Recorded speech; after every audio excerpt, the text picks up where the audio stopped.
Hi, my name is Deborah Henney. I'm a wife, author, mother, speaker. Today I'm going to release a prophetic word about the remnant seeking, remnant speaking. And I got this word around the 17th of September of 2024. It came more fully on the 18th. What I felt the Lord say is that there is a remnant, as in the days of my servant Elijah, a remnant that I prepared for such a time as this in the secret place. Their voices may not as of yet been heard, but be assured this remnant that is seeking my face and ascending higher heights in secret will be a remnant speaking. Do not wring your hands in dismay. Do not be distracted by fears, for I am the one who sees, who knows, and who goes before in all circumstances. And that was heavily emphasized, in all circumstances. There may have been many plots deployed as traps that have been laid to distract and therefore derail my people from the purpose of this time and season. Do not be derailed by distractions, though they may be many from without and within.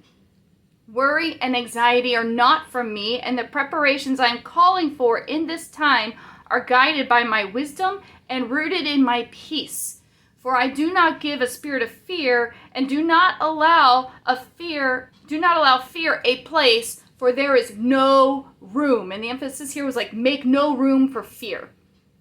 The times are severe, to be sure, but am I not the one who leads through the valley of the shadow of death, though the path be narrow and the way treacherous? Do I not lead to promises sure and secure? This remnant that I even now have been readying in the gates and even in the caves, and some even out of the camp, are those who I am doing a deep work of purifying and clarifying and emboldening.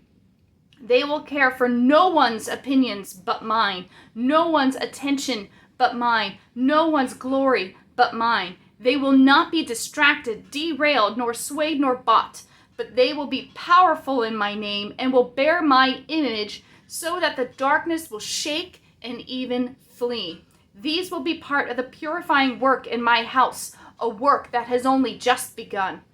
Yes, I am calling and releasing this remnant, but do not make the mistakes of years gone by. Intercede for the remnant, but do not seek it. Seek me.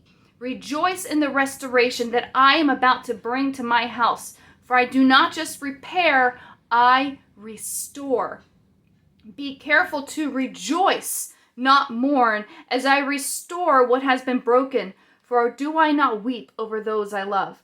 For surely I am love, and it is love that remains. This remnant of mine will remain steadfast in my love, and their raiments will be woven in a tapestry of love, hope, joy, and praise. These raiments will sparkle as precious stones and gems as they bear the very image of my love into the nations. For the deep work I have fashioned in them will surely shine through them, even though their countenance, just as even through their voices. Healing will go forth as they hold position in my grace and also in my truth. Healing will go forth as waves upon the sound of their voice, and it is this supernatural charge that will cause a drawing and a turning. Do not be so concerned with words and argumentation, for I know the hearts of humanity. I will give words in their time, but instead resolve to be like my servant Paul, to seek me, to know me, and me alone. In the sense there is we have known nothing but Christ and Christ crucified. We didn't come with fancy arguments. So it's not really about the words that we can create and put together, string together to bring about a change. It's about a true transformation in the supernatural power of God as He gives the words, and we stand in that place releasing what He has put in us and bringing His image of love, the mark of His presence, into the nations. That there's going to be a healing that goes forth and a restoration. It's not just a repair, but it's a restoration. But the key is not coming up with our own ideas, but really leaning into what the Holy Spirit is doing and saying right here, right now, and letting His power do the work.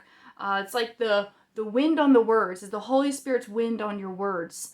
And that's what we need to lean into, and to not be derailed by distractions. That has been so heavy in my spirit lately. Do not be derailed by distractions. The enemy's going to come with things that are good, but they aren't God. So not that they aren't good things, but if they're not the God thing for you, don't be distracted, but hold tight to what it is that God has assigned for you and what he is doing in you and through you right now in this season, and bring that into this time on the earth, in your oikos, in your sphere of influence.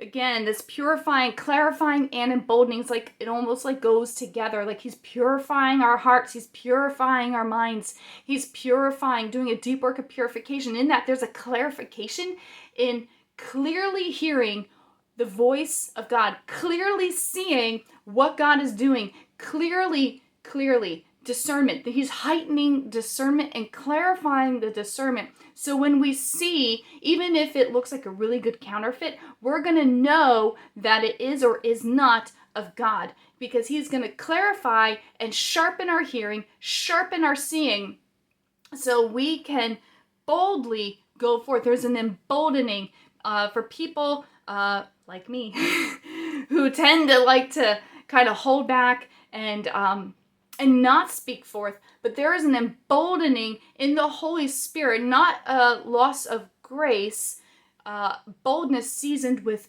grace in this time, that is going to be key to this turning and this turnaround in this season. Okay, be blessed.